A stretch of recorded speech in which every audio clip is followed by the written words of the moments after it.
on posing and on lighting, not only for weddings, but also it translates into any other kind of photography that a person might do.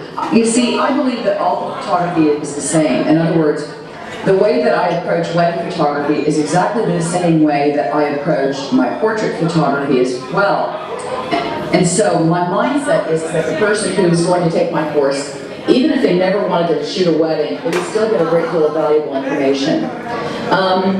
My goal is to bring in the models and to teach the concepts that I want to talk about using very simple demonstrations to the class. And then we will do practice sessions where the students will actually have an opportunity to work with me personally. And we need to have we need to be very forward thinking. And so my goal is to stimulate the photographer's mind in a very creative process. One of the concepts that I do in all my courses these days is that I create the garments that some of the models will wear out of like newspapers or trash bags or crazy things like that. And the idea behind this, while it sounds really silly and ridiculous, is that it stimulates creative thinking and the creative process. And that's really important for any photographer, is to learn to think creatively and to think in more abstract terms. And so that's my goal, is to help the photographers to think in less literal terms, in more artistic ways, so that they can really be at the forefront, and people will hire them not because they're so inexpensive, but in spite of what they charge. And so the 2-day course is very, very hands-on information. We will cover everything from posing and posing groups of people, posing the plus size bride. Because it seems like many of our clients aren't perfect size 2s these days. It will also cover posing couples and groups of people. And then we will cover, once we've done that, we'll also cover lighting your images and ways that you can separate yourselves. Sometimes photographers buy into this mentality that all you need is a good camera and a little bit of luck to be a photographer. And I don't follow that philosophy. I think you need to learn your craft and become a skilled technician at what you're doing so that your images are not happy accidents. And so it's my goal to really work with a photographer in such a way that they know what they're going to get when they press the shutter on their camera. And so that also translates into the way that they light their pictures. And we'll look at some creative lighting techniques using alternative light sources, such as video light and lights that are existing in a room, such as a table lamp, maybe light fixtures in the ceiling and such. Using whatever you have at your disposal in a very creative way to create images that are very unique. From there, we'll also do, we will also cover some Photoshop techniques.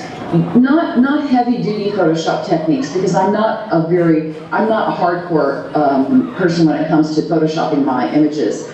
But some very simple techniques that are really easy to do, that any photographer can do, that doesn't take a long time, because at the end of the day, if it takes you hours and hours to process those files in Photoshop and work them, then it's not productive to you as a photographer. So my goal is to stimulate them in such a way that they can create beautiful pictures and do it in a very timely fashion as well, so that at the end of the day that they're successful business people. Excited to have you coming over here. One of the things, you've been in the industry for so long. Some of us, well, most of us here have been in the industry for less than 5 years. But how do you keep yourself motivated? How do you keep going? There's so many things. What inspires you to keep going?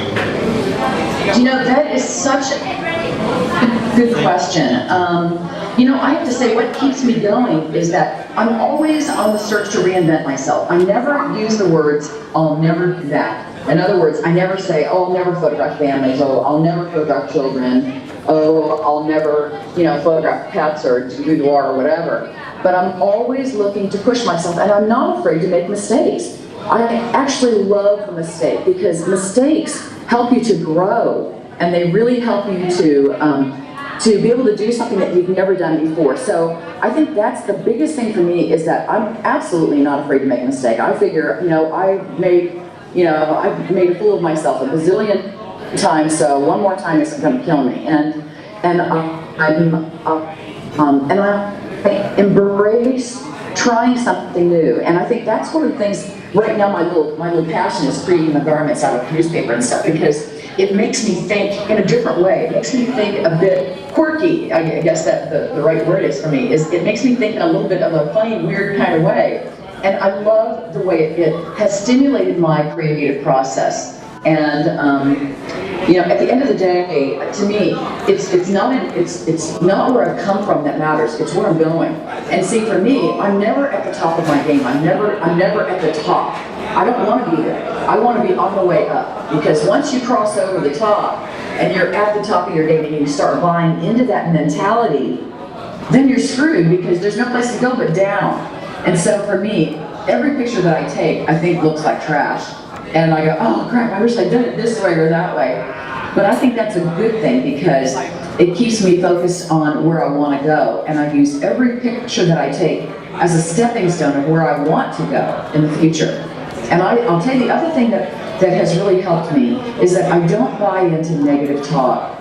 I never listen to people that whine and gripe about the state of the industry, because I think that when you start listening to people that are negative thinkers, that it affects your creativity. And I don't want to be around people like that. I want to focus on where I'm going.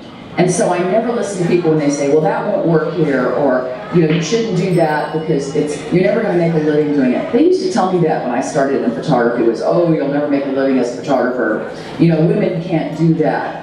And here I am today doing what I love doing. And it's because I just never bought into it. I don't listen to that crap.